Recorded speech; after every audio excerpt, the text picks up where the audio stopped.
Sometimes the darkest secrets hide behind the doors of a family, the very place that should have been the safest. And this is not just a story of abuse, but a journey of breaking free from over 13 years of calculated manipulation. A single key, a death shrouded in deceit, and an unrelenting legal battle. All of it turned two brothers' childhood into a living hell. Join me as I uncover the entire truth in this episode of True Reddit Stories, Chapter 1. The Key and a Childhood in Chains. I grew up in a house where one rule mattered more than anything else. No one was allowed to touch the key my mother wore around her neck. A small, tarnished brass key, hanging from a leather cord that had left a permanent mark on her skin for more than a decade. It never left her, not when she bathed, not when she slept. That little piece of metal was like a part of her body. I still remember when I was 6, I once asked what it unlocked. Her answer wasn't words, it was forcing my hand down onto the lit gas stove. My skin blistered, instantly burning with searing pain. I screamed, but she only whispered, "No one is allowed to touch it. Remember that." From that day, I learned to turn away, to pretend not to see whenever the key swung in front of my face. But Charlie was different. My younger brother was 8 autistic and couldn't remember such twisted rules. During meals, his eyes would follow the key as it dangled from her neck. I saw her expression change the very moment she noticed. She grabbed Charlie's head and slammed his face straight into his plate. The impact was sharp and brutal. Blood splattered across the macaroni and cheese. Charlie whimpered while she screamed, "You want to look? You think you deserve to look at what's mine." That night, I held my little brother, his jaw wired shut. Mother told the doctor it was a bicycle accident, and of course they believed her. People always believed her. In that house, every punishment was custom made for the crime. Talk back. A metal spoon heated over the stove, pressed into your skin. Think something impure. A bath in bleach. Breathe too loudly. Stand on one foot in the corner for 6 hours. Every time before she began, she would touch the key, as if it gave her power or permission to do these things.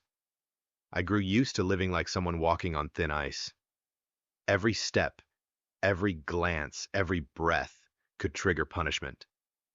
But I also started to notice that the key didn't unlock anything in the house. Not the basement door, not the jewelry box, not the filing cabinet. It hung there like a secret above our heads, pressing down on us every single day. At night, Charlie and I would whisper to each other in the silence of the house. He guessed it was the key to a safe deposit box at a bank. I thought maybe it unlocked the door of some childhood home she once lived in, but we never dared to say it out loud. In that house, even a misplaced look could turn into a nightmare. I knew sooner or later the secret of that key would decide our fate. But at the time, all I could do was stay silent, endure and pray Charlie would never forget to look away. Chapter 2. The Clue Beneath the Floorboards. By the time I turned 14, curiosity had become a dangerous kind of sin. I was no longer just curious about the key, but about everything she tried to hide. I started paying attention to every door, every lock in the house. I tested them whenever I had the chance: the basement door, the jewelry box, the filing cabinet, even the rusted padlock outside the shed, but none of them fit.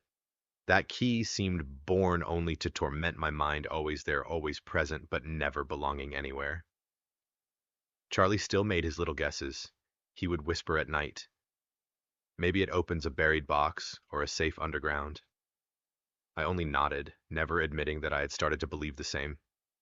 I needed a way out, needed to prepare for both of us. So I got a job at a nearby McDonald's. Minimum wage, long shifts, but I didn't spend a single penny. I hid the cash in a box of sanitary pads under my bed where I knew she would never check. The escape plan haunted me. I looked up information on youth shelters in other states, but reality slapped me in the face. Bus fares, food shelter for the two of us. The money I had wouldn't take us past a few stops. I knew that if we really wanted freedom, we would need much more. One evening, I discovered something I remember as clearly as if it happened yesterday. She was at church like every Wednesday while I slipped into her room to find the sleeping pills for Charlie, hoping he could get some rest after so many nights of torment. As I walked past the closet, my foot pressed down on a loose floorboard. The sound was faint, but to me it was like thunder. I knelt and tapped lightly.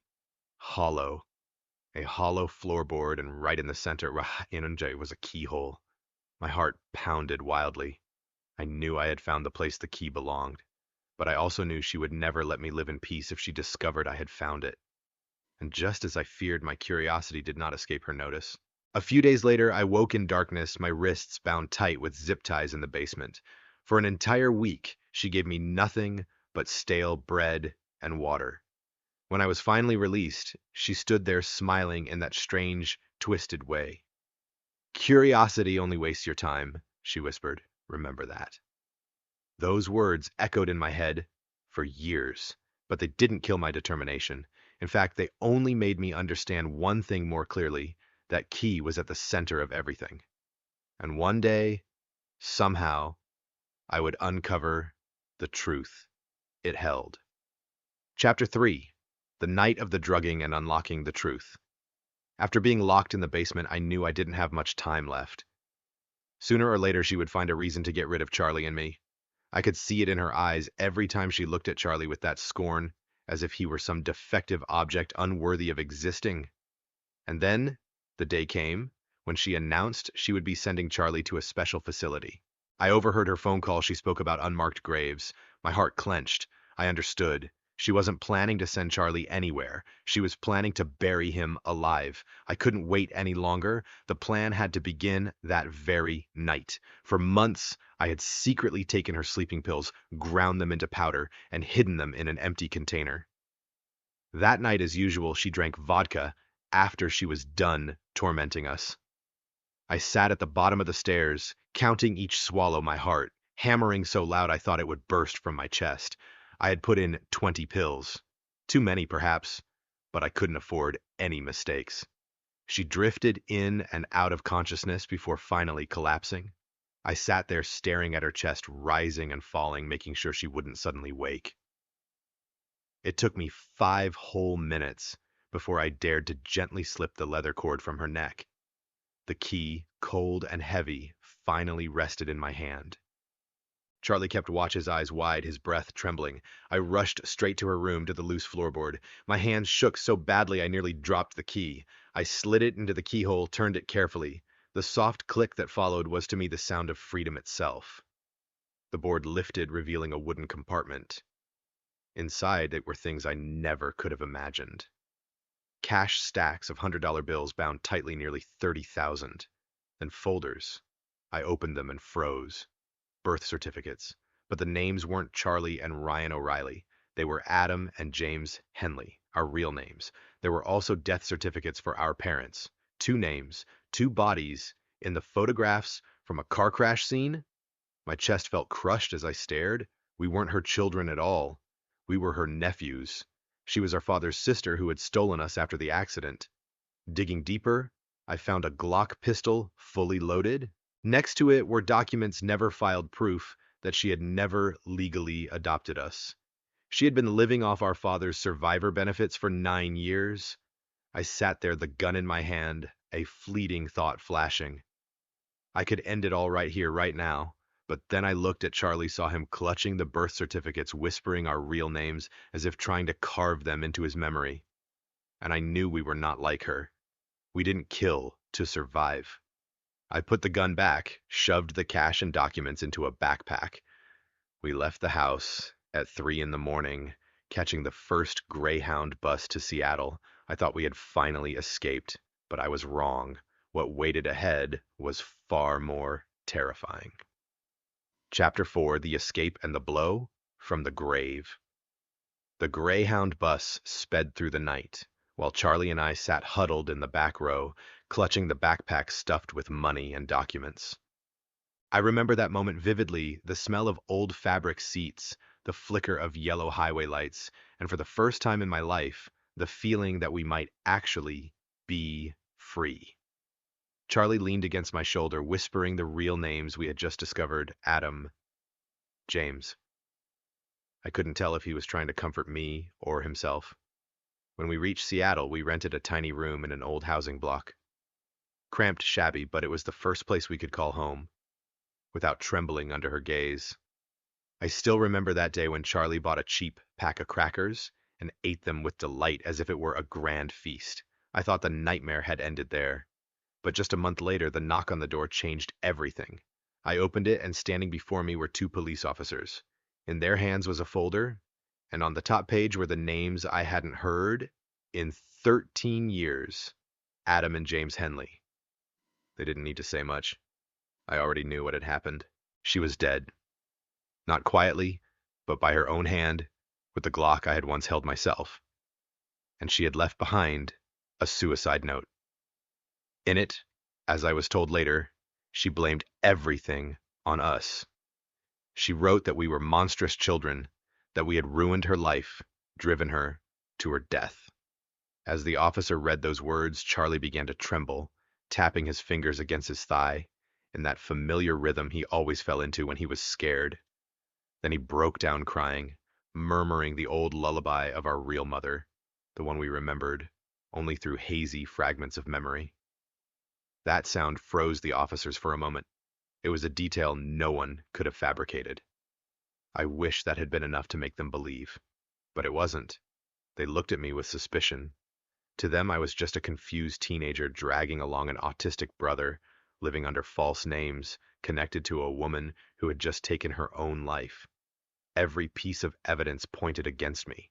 I tried to explain, tried to tell them about the beatings, the scars, the key that haunted our entire childhood. But the more I spoke, the more I heard her voice echoing in my head. No one will ever believe you. And indeed, they didn't. That night, after the police left, I watched Charlie curled up in the corner of the room, while in the hallway outside, neighbors whispered. We thought we had escaped. But even in death, she still found a way to tighten the noose around our necks. Chapter 5: The Media Storm and the Legal Trap.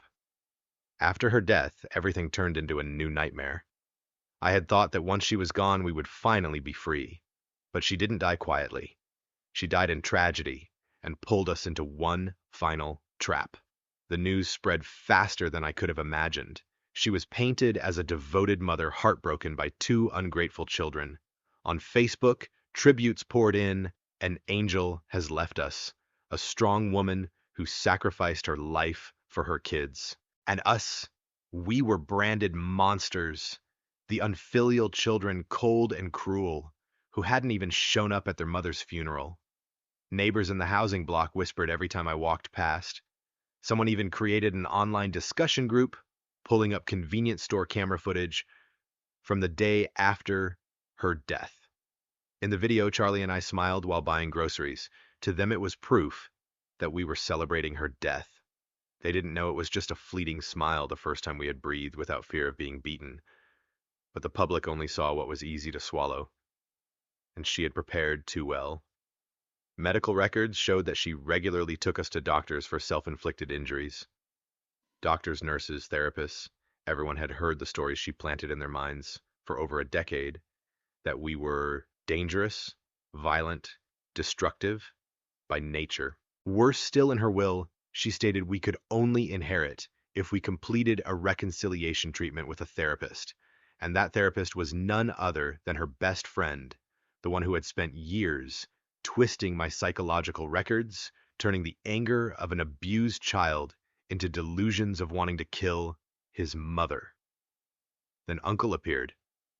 Her brother, whom I had never met, flew in from another state, knocking on our door with a stack of legal documents.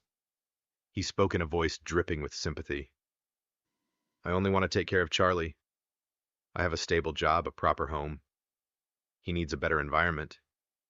It sounded reasonable, but I saw his eyes. Eyes fed on years of her lies. He truly believed we were a threat, that she had sacrificed her whole life to protect us from ourselves. Charlie clung to me, trembling, whispering, "Don't let them take me." But the law doesn't listen to whispers. The law looks at paperwork. And on paper, I was nothing but an unemployed drifter, while he had everything that counted as stability to win guardianship. It felt like a storm tearing through our lives. On one side, social media demonized us as monsters. On the other, the law pressed down, scrutinizing every word we said. The harder I tried to prove our truth, the more they looked at me like a mentally unstable liar. Even the evidence I had saved photos recordings was dismissed as the sick obsession of a hateful son. I had never felt such helplessness. She was dead, yet her ghost lingered everywhere in hospital files and witness statements in the walls of social media. She had calculated everything, even how to go on punishing us from beyond the grave. I watched Charlie sitting in the corner, knees pulled to his chest, humming our real mother's lullaby with empty eyes. I knew that if I broke, he would lose everything. But in my mind, one terrifying question echoed. If this entire system had been poisoned by her lies down to the bone, was there any path left for us to escape? Chapter 6. Digging Up. The Truth in Finding Evidence. I understood that if I just sat still, we would lose everything. She might have been dead, but her lies were still alive, spreading like poison. To save Charlie, I had only one choice left. I had to find evidence. I had to show the world the truth. I started by retracing the places she had once taken us. The clinic, the therapist's office, even old teachers at school. I looked for anyone who had ever seen the wounds she inflicted, but most avoided me or muttered vague things. We only recorded what your mother told us. An older nurse, who had once bathed me after an accident when I was little, looked at me with guilty eyes. She admitted that back then she had suspicions but never dared to speak. If she reported wrongly, she could have lost her job, her pension. "I'm sorry I chose silence," she whispered, and I realized she had won long ago. I went to the old house where my parents' accident had happened. Police files called it a simple case of losing control, but I found yellowed newspaper clippings and notes from an officer who once suspected a third hand. But suspicion was all it ever was, and she had lived long enough to bury it all under clean paperwork. Then a flicker of hope appeared. In a military archive, I found my father's records. He had once served in the army. Among his old uniforms, I came across a wooden trunk. Inside, along with medals, was a cassette tape. On the label, scrawled handwriting from my father, read, "If I'm wrong, forgive me." My hands trembled as I played it in the car. My father's voice came through low and rough. He was arguing with someone. And then I recognized the cold voice on the other end, hers. She said clearly that if my parents ever tried to take the children back, she would make the accident look convincing. I shivered as I listened. My father knew. He had known he was going to die. I sat in the dark, playing the tape over and over, tears streaming unconsciously. This was what could change everything. Not my words, not Charlie's hazy memories, but her voice, her confession from her own mouth. I made copies of the tape at 3 different stores, hiding each in a different place. I no longer trusted anyone, not even myself. Too many times the evidence in my hands had been twisted into accusations against me. But this tape was different. This was living truth. I began connecting the fragments, the bruises she had inflicted on herself to blame on us. The therapy records where she fabricated that I was obsessed with killing my mother. The social media posts she had prepared in advance, painting herself as a martyr mother. All of it was a sophisticated web she had spun over 13 years. I knew that to pull Charlie out of the legal snare, I would have to expose that entire web in court. But that also meant plunging deeper, facing those who believed in her, including Uncle, the man slowly trying to convince Charlie that he was the safe family we needed. That night, I sat in the dark room, watching Charlie sleep, his lips faintly moving as he whispered our real names, Adam and James. I clenched the tape in my hand and swore that this time I would drag her out of the grave and make her speak the truth. in front of the whole world. Chapter 7. The Trial of Fate. The day I stepped into the courtroom, it felt like walking straight into the wolf's mouth. The room was packed. There were neighbors who once secretly looked at me like a mother killer, and strangers who had come only to witness a family tragedy.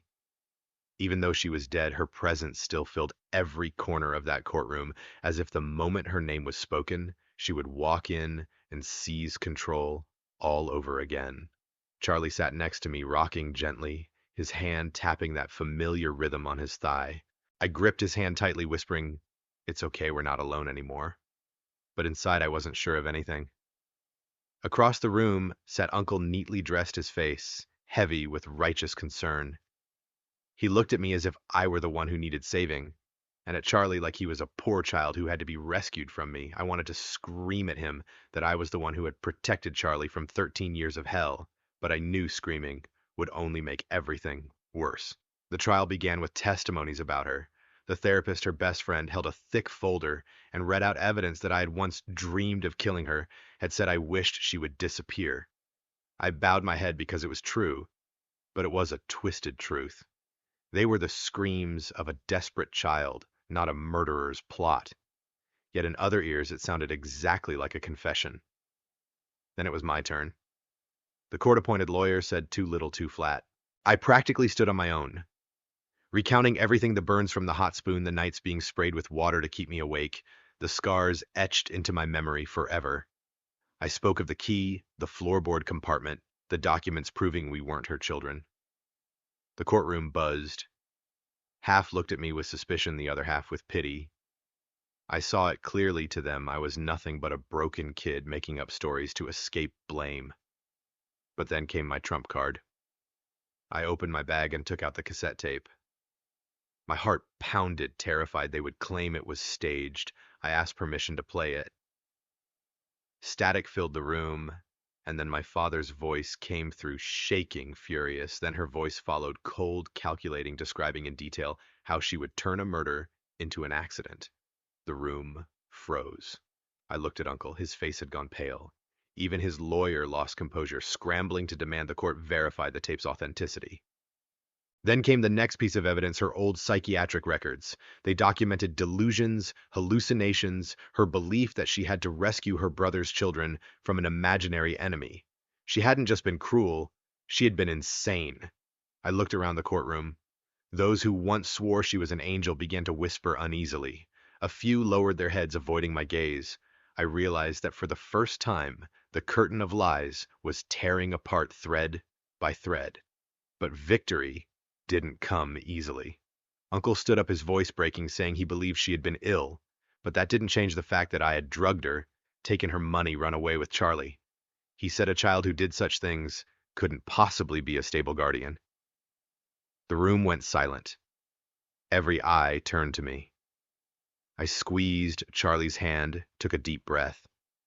I knew this moment would decide everything. I looked straight at the judge and said, "Yes, I drugged her. I took the money. I ran away. But if I hadn't, Charlie would be lying in an unmarked grave today. If saving my brother is a crime, then I accept the punishment. But don't make him pay any more for it."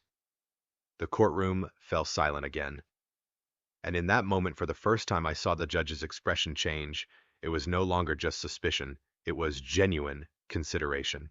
Chapter 8. The Verdict and the Uncle's Collapse. The court recessed before delivering the verdict. Charlie and I sat in the waiting room, neither of us saying a word.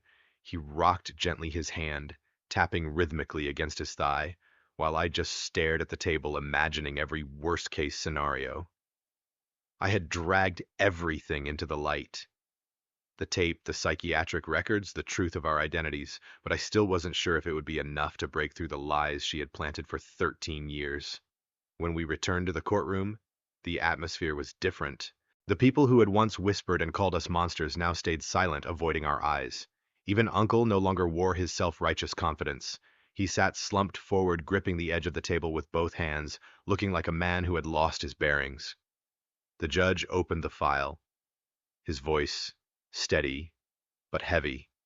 The court has reviewed the evidence, including the audio recording the psychiatric records of the deceased and the testimonies presented.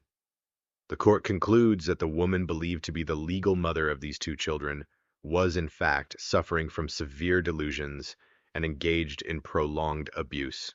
These actions caused significant psychological and physical harm to both. I held my breath. Charlie stopped tapping his eyes wide, staring at the judge as though he had just spoken a spell. Therefore, the judge continued, "The legal guardianship of Charlie Henley shall be granted to his biological brother, Adam Henley. The uncle will be allowed supervised visitation only after completing a psychological treatment program to address the dependence on false beliefs instilled by his late sister." The entire room erupted in murmurs. My heart felt like it exploded and then weighed heavy at the same time. I had won, but it didn't feel like victory. It felt like another sentence, one I would have to carry on my shoulders. I looked over at Uncle. His face was pale, his eyes red. He muttered, "My sister. She couldn't have." His voice cracked like a child who had lost his only anchor. In that moment, I no longer saw him as an adversary, but as another victim of hers. He had believed blindly, and now the brutal truth was crushing him. Charlie pressed against me, whispering, "We get to go home now." Right. I held him tightly, choking back tears. "Yeah, buddy, we're going home." But what was home for us now? A cheap rented apartment, a suitcase of documents, a bank account just restored with the survivor benefits she had stolen for years. Home wasn't a place, it was the two of us still together. When we stepped out of the courthouse, the sunlight hit my eyes so hard I had to squint. The crowd outside split into two groups, some silent nodding as if offering an unspoken apology for doubting us, others staring at me with unforgiving eyes. To them, I would always be the boy who once drugged his mother. I knew there would never be complete innocence. Uncle approached Charlie's pillbox in his hand. He gave it to me, his voice trembling. "I'm sorry, I really thought I was doing the right thing." I looked at him for a long moment, then only nodded. Carrying more hatred wouldn't change anything. He was just another person caught in her web. That night, Charlie sat by the apartment window, holding the old brass key. He murmured, "It doesn't lock anymore." "It doesn't. It's opened." I sat beside him, brushing my fingers over the burn scar on my hand, the souvenir she had left behind. Maybe he was right. The key was no longer a symbol of captivity, but proof that we had survived. And for the first time in 13 years, I felt something close to freedom. This is our story from hell into the light, from lies to the raw truth. Justice may never be perfect, and the scars may never fade. But what matters most is that we are still together, and we have reclaimed our real names. If you believe this is one of the most shocking, true Reddit stories you've ever heard, share your thoughts in the comments below. Don't forget to like, subscribe, and turn on notifications so you won't miss the next Reddit drama. See you soon.